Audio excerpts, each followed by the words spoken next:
Racist woman refuses to sit near black kid on a plane. Turns out his dad owns Airline. The airport was alive with its usual symphony of sounds, luggage wheels clattering across the floor, the catter of travelers hurrying to their gates, and the distant hum of flight announcements echoing through the terminal. The hum of jet engines echoed across the busy terminal as passengers rushed to their gates. Bright lights reflected off the polished floors, and the PA system announced final board in calls for flights departing to destinations all over the world. In the middle of the bustling crowd, an 11-year-old boy named Liam Reeves walked head confidently toward gate 23, clutching his small backpack like a prized possession.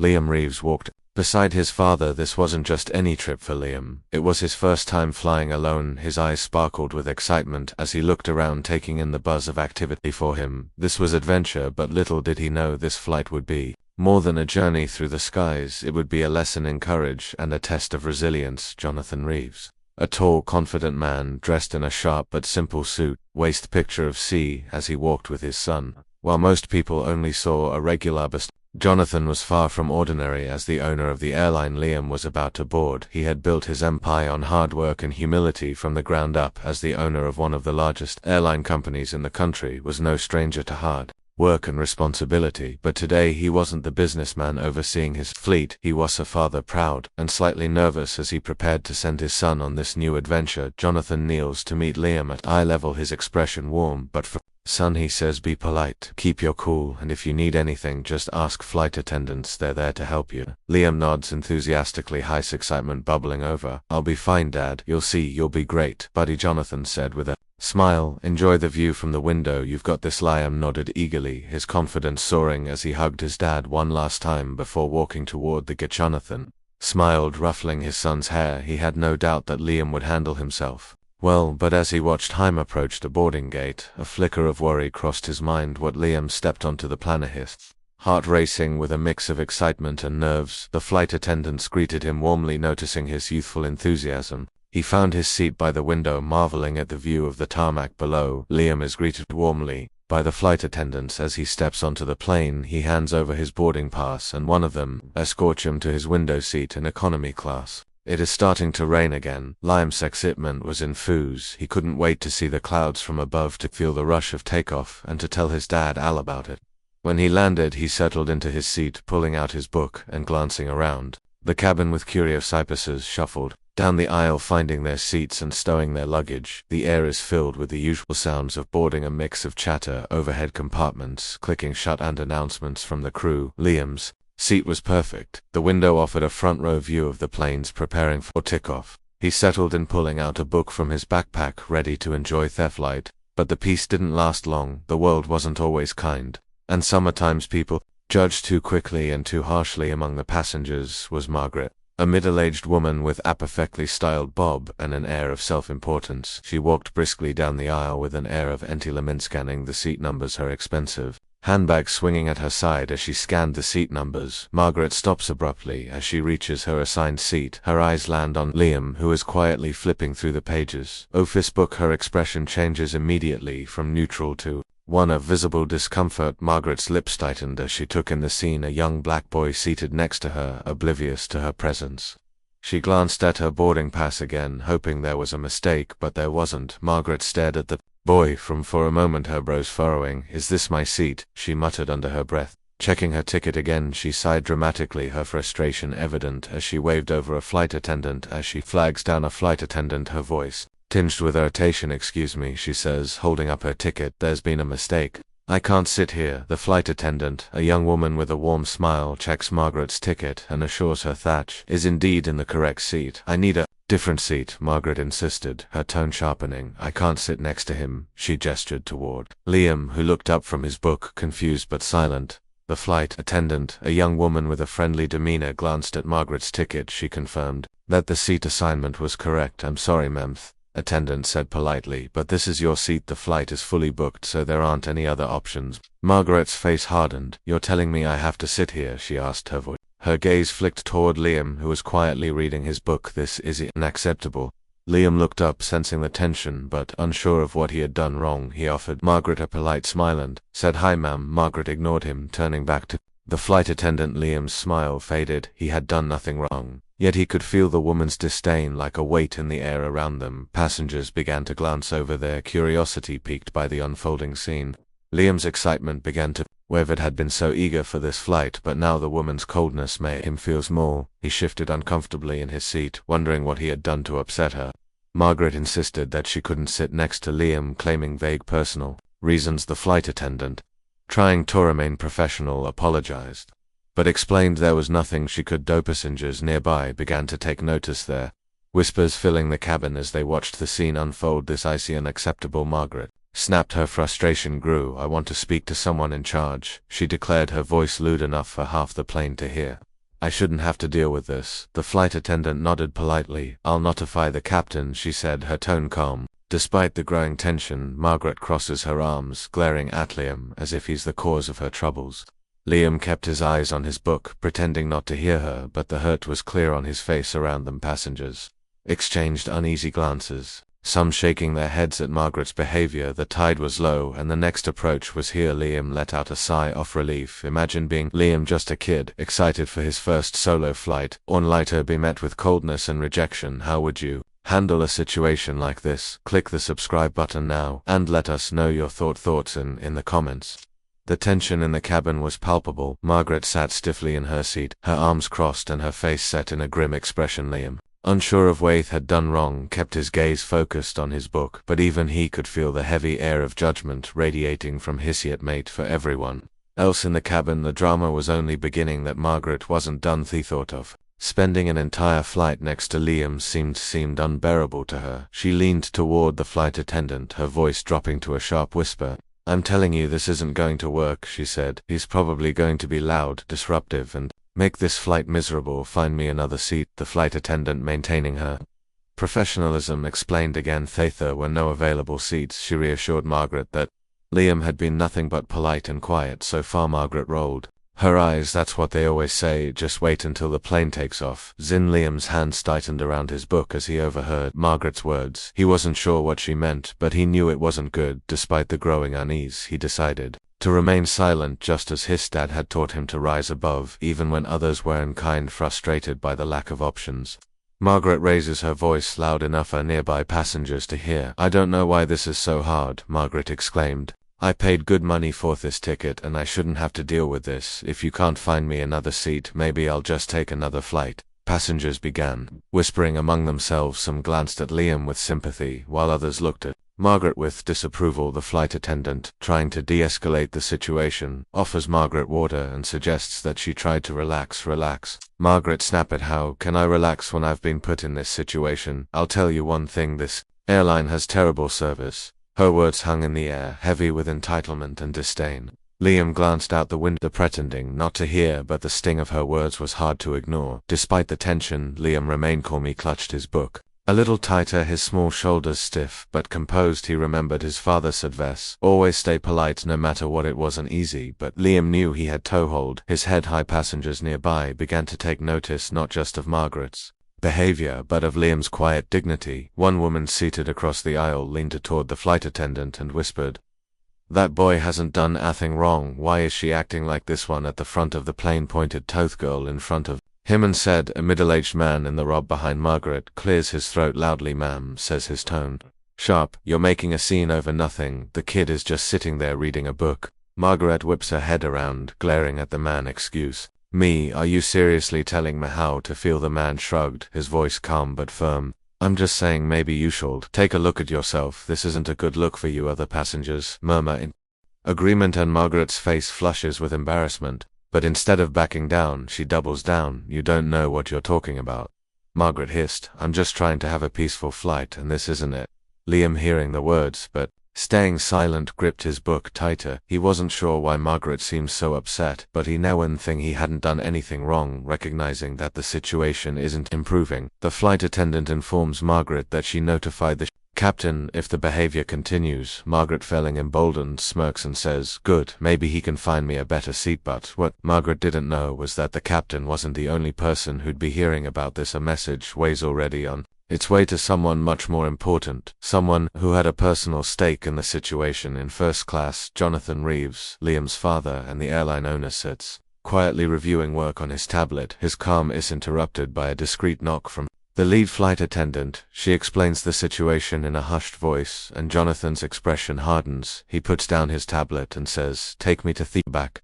Jonathan Reeves wasn't just any father, he was a man who had built his empire on respect, inclusivity and fairness. Hearing that his son was being treated unfairly didn't just upset him, it ignited a determination to make things right as Jonathan makes his way toward the economy section.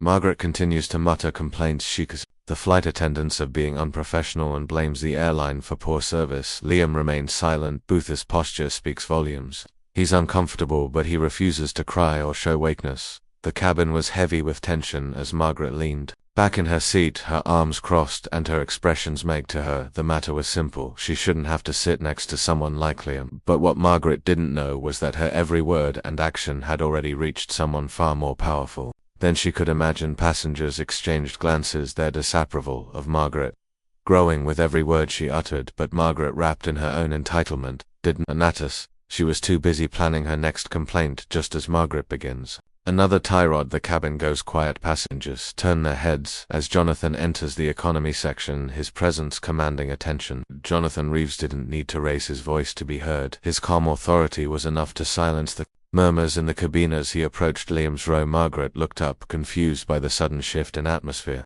What would you do if you were in Jonathan's shoes? Imagine walking into a situation where your child is being unfairly judged. How would you handle it? Have you clicked on the subscribe button yet? Click on it now if you believe Margaret judged Liam unfailingly, and one should never be judged by their color anywhere. Jonathan Reeves, the owner of the airline, had had many complaints in his career, but this one was personal. As he walked down out toward Liam's row, passengers began to notice him. Some whispered tune, another recognizing the man whose face had been featured in interviews and magazines. Jonathan wasn't the kind of man to flaunt his wealth or power, but his presence alone commanded attention. Bent him, a tall bodyguard followed at a respectful distance, adding an air of gravitas to the moment. Margaret, unaware of Jonathan's identity, continued to grumble. She waved over another flight attendant demanding an update. Wallace asked a confidential question. "This is ridiculous," she said, her voice dripping with entitlement. "How long do I have to wait for someone to handle this?" The flight attendant hesitated, her eyes flicking toward Jonathan as he approached, but Margaret didn't notice. She was too busy voicing her irritation to anyone who would listen. Casualty Butit was the tall bodyguard. Following closely behind that made passengers sit up straighter in their seats. Jonathan reached Liam. He bent down, placing a reassuring hand on his son's shoulder. Liam looked up, his face lighting up with relief. "Hey champ," Jonathan said softly. Margaret's irritation turned to confusion as she watched the interaction. Who was this man and why was he here? But before she could say anything, Jonathan straightened up and turned to her, his expression calm but piercing. Margaret, still oblivious, tried to regain her composure. "Oh good, are you with Airline? This young man has been causing issues and I'd like to change my seat." The cabin fell silent as Jonathan's lips curved into a faint smile. "I am with the airline," he replied evenly, "but I'm not just any employee. I'm Jonathan Reeves, the owner of this airline." Margaret's face drained of color as the weight of his words sank in. Passengers around her gasped quietly, their expressions of shock and satisfaction. "The owner," Margaret stammered. She glanced between Jonathan and Liam, her confusion deepening. "Then why are you?" Jonathan's smile faded. "Because this young man you've been complaining about is my son," he said, "and I'd like to understand exactly why you felt the need to single him out before."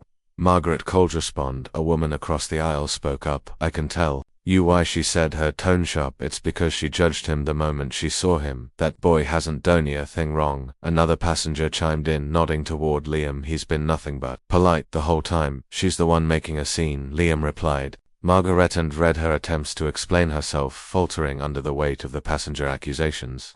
Jonathan took a deep breath, his voice steady as he addressed the entire cabin. "What happened here today isn't just about my son, it's about the way we treat one another. Prejudice and assumptions have no place on my airline or anywhere else." Passengers murmured in agreement, their respect for Jonathan growing. "Dad," Liam said, his voice a mix of surprise and gratitude. The single word caught Margaret off guard. She turned to look at Jonathan, her eyes narrowing as if trying to place him. "I have you." Jonathan places a reassuring hand on Liam's shoulder before turning to Margaret. Jonathan's voice was steady, but there was an unmistakable edge of authority as he spoke. The words hung in the air like a thunderclap. Passenger Saundham froze there, whispers fading into silence. Margaret blinked, her smug expression giving way to confusion and then disbelief. Margaret stammered agony. Disbelief? You own the airline? Her eyes darted between Jonathan and Bam, as if trying to piece together the connection. Jonathan nodded. That's correct. And this young man you've been complaining about, he's my son now. Keep your anxiety to yourself. Margaret's face flushed red. She opened her mouth to speak, but no words came out for a moment. Margaret looked as though she wanted to disappear. The weight of Jonathan's words sank in, and the realization of her actions hit her like a wave. But instead of apologizing, she tried to justify us. I didn't know, she said weakly. He didn't say anything about who he was. Shut. Jonathan's gaze didn't waver. And why should he have to? He asked, his tone sharp. Respect isn't something you give based on who someone is. It's something everyone deserves, regardless of their background or appearance. Margaret flinched at his words, her confidence crumbling. Passengers around them began to murmur again their disapproval of Margaret's behavior. Clear, a woman seated across the aisle chimed in. Honestly, ma'am, you should be ashamed of yourself. That boy hasn't done a thing wrong, and you've made this entire flight uncomfortable for everyone. A man behind Margaret added. Yeah, it's about time someone called people like her out. Margaret's face grew even redder as the passenger's words added to her humiliation. She looked down at her lap, avoiding everyone's gaze. Despite the overwhelming realization of her mistake, Margaret's pride wouldn't let her back down entirely. She looked up at Jonathan, her voice trembling but still defiant. Tyan, I didn't mean any harm, she began, her words carefully chosen, but you have to understand, it's just, well, I didn't know who he was. Shoo. Margaret gestures toward Liam, as if trying to redirect attention from her actions to the boy. Jonathan's expression remained steady. And why should that matter? He asked, his voice even but firm. Owled, you have treated him differently. If you knew. Margaret opened her mouth to respond, but found no words around them. Passengers nodded in agreement, their disapproval of her actions palpable. Jonathan takes a step back, addressing not just Margaret but the entire cabin. That stops the ruptures. At a sigh went to thank all of you, Jonathan began, his voice carrying through the cabin, for showing patience and understanding during this situation. Unfortunately, what happened here today isn't just about one person's actions. It's about the assumptions we all carry and the harm they can cause. Passengers listened intently, some nodding in agreement, others shifting uncomfortably in their seats. Margaret sank deeper into her seat as the voices of the passengers surrounded her. For the first time, she seemed to realize the extent of her actions, not just how they affected Liam, but how they reflected on her. Look, she said, her voice defensive, I was just uncomfortable. It wasn't anything personal. Jonathan's gaze hardened. Uncomfortable? He repeated. What exactly made you uncomfortable? The fact that he's a child, or the color of his skin? The younger slipped on a smile. Thank you, Ma stammered, unable to meet his eyes. I didn't mean it like that, she mumbled, but the damage was already done. Despite the tension, Liam surprises everyone by speaking up. Liam turned to Margaret, his voice calm but firm. I didn't mean to cause you any trouble, he said. I just wanted to have a nice yath. Simplicity of his words struck a chord with the passengers, and even Margaret seemed momentarily stunned for so young. Liam's grace and composure were undeniable. Jonathan turns to the flight attendants and calmly asks them to note Margaret's behavior for further review. I won't tolerate this kind of behavior on my airline. Jonathan said everyone deserves to feel safe and respected here. His words were met with a ripple of applause from the passengers, their support for Liam and Jonathan clear. Jonathan turns back to Margaret, delivering the final unforgettable message. You had a chance to show kindness, Jonathan said, his tone unwavering. Instead you chose to judge, and in doing so you not only hurt my son, you hurt yourself. Margaret looked away, her face burning with shame. She had no response, no defense left. Whoa, the bodyguard, standing quietly until now, handed Jonathan a report from the flight attendants detailing Margaret's behavior. Jonathan skinned the document, his expression darkening. He looked back at Margaret, his voice calm but firm. Harassment, false accusations, and disrupting the flight, these are serious matters.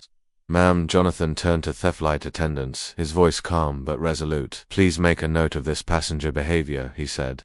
I will personally ensure that it's addressed by our customer relations team. Margaret's eyes widened in panic. Wait, you're reporting me? She asked, her voice rising. Jonathan's gaze didn't waver. Action shave consequences, he replied simply. As the situation de-escalates, passengers been showing their support for Lay. Always a calming afternoon in a foreign land where sports connecting events are unexpectedly appropriated to curb stress. A woman across the aisle leaned over, offering Liam a small bag of snacks. You're an incredible kid, she said with Asmail, don't ever let anyone make you feel otherwise. Another passenger, an older man, gave Liam a thumbs up. Keep your head high, son, he said. You've got a lot of people rooting for you under pressure. Margaret mumbles an apology to Liam. I'm sorry, Margaret, said her voice barely audible. Liam looked at her heiss expression. Calm, thank you, he said simply, but everyone in the cabin could sense some sincerity in his tone, a stark contrast to Margaret's reluctant words. The plane began its descent. The atmosphere in the cabin had shifted. Margaret sat silently, avoiding eye contact with anyone, while Liam looked out the window, his spirit unbroken. Jonathan placed a hand on his son's shoulder, a gesture of quiet pride for him. The lesson wasn't just about prejudice, it was about showing his son the power of standing tall in the face of adversity. How often do we let fear or prejudice cloud our actions, and how often do we witness moments like this and stay silent? Let Liam's story remind us of the courage it takes to stand up, speak out, and demand better. If this story inspired you, hit that like button, share your thoughts in the comments, and subscribe to join the tribe. As the plane touched down and the wheels screeched against the runway, the tension in the cabin began to lift. For some, this flight was a reminder of the importance of courage and kindness for others. It was a wake-up call about harm of prejudice, but for Jonathan and Liam it was a victory, a moment where truth triumphed over judgment. Margaret was the first to unbuckle her seatbelt when the plane reached the gate. She avoided eye contact with the passengers around her, her head down as she quickly gathered her belongings. The weight of the confrontation lingered heavily on her shoulders, and for the first time she felt the sting of being judged. Passengers watched as Margaret shuffled toward the exit, some shaking their heads, others murmuring quietly among themselves. Liam, still seated, glanced at her as she passed, his expression unreadable but calm. As Margaret stepped off the plane, she couldn't shake the feeling that her actions had left an indelible mark, not just on herself, but on everyone who witnessed them. Liam stood up as the other passengers began to disembark, his father's reassuring hand on his shoulder. Despite everything that had happened, Liam's spirit remained strong. You did great, son, Jonathan said, his voice filled with pride. Not many people your age could handle something like that with such grace. Liam smiled, the weight of the ordeal finally beginning to lift. I just did what you always tell me, Dad, he said. Stay calm, stay kind, and don't let anyone make me feel less than I am. As Jonathan and Liam made their way toward the exit, several passengers stopped to express their support. You've got an amazing kid, man said, shaking Jonathan's hand. He taught us all something today. What a woman handed Liam a small note, which he read silently. It said, never stop being who you are. The world needs more people like you. Liam tucked the note into his pocket, his smile growing wider. Margaret, sitting in a quiet corner of the airport, waiting for her connecting flight. She's visibly shaken, replaying the events of the flight in her mind. Margaret stared at her phone, the screen still on the airline's app. She scrolled aimlessly, her mind racing. For years she had justified her actions as being cautious or careful, but now, for the first time, she wondered she'd been wrong all along. A young mother with a child in tow sat nearby, glancing briefly at Margaret before helping her daughter with a snack. Margaret watched them, that's in her thoughts interrupted by the innocent laughter of the child. It was a moment of clarity, a fleeting but powerful realization that perhaps she had let her own biases dictate her actions for far too long. Margaret sighed, unsure of where to begin, but knowing something had to change. 2 weeks later, Jonathan and Liam stood in front of a crowd at a community event hosted by the airline. The theme of the event was empathy in action, and Jonathan had been invited to share his story. Jonathan speaks about the importance of treating everyone with respect, regardless of their background or appearance. Liam shares his perspective, emphasizing the need for courage and kindness in the face of adversity. Semites, it's hard to stand up for yourself, Liam said, his voice clear and steady, but if you don't, who will? We'll deserve to be treated with respect, no matter what we look like. The audience erupted in applause, their admiration for Liam evident. Margaret, inspired by the event and still reflecting on her behavior, reaches out to Jonathan privately. Margaret took a deep breath. Sent the email. She didn't expect forgiveness, but she knew she needed to acknowledge her mistakes. Dear Mr. Ravesh wrote, I want to apologize for my behavior on the flight. It was wrong, Andy. Have no excuse. Your son showed more grace and strength than I ever could have expected. Thank you for teaching me lesson I didn't know I needed. Jonathan responds with kindness, encouraging Margaret to use her experience to educate others. Margaret's journey wasn't over, but it was a start. She began volunteering at local community centers, sharing her story as a way to inspire change and promote understanding. It wasn't easy, but it was necessary for Liam. The experience became a defining moment in his young life. It wasn't just about what happened on the plane, it was about what came after. The support he received, the lessons he learned, and the strength he discovered within himself would stay with him forever. Liam started working on a school project about kindness and respect, his confidence shining through. Jonathan also started young professionals at his airline, ensuring that inclusivity remains a cornerstone of the company's values. Loves this. This wasn't just the story about a flight, it was a courage, accountability, and the power of change. Liam's grace, Jonathan, and even Margaret's eventual reflection showed that no matter how deep prejudice runs, it's never too late to choose kindness. If this story inspired you, don't forget to like, comment, and subscribe. Share this video to remind others of the power of courage and compassion. Together we can make a difference, one story at a time.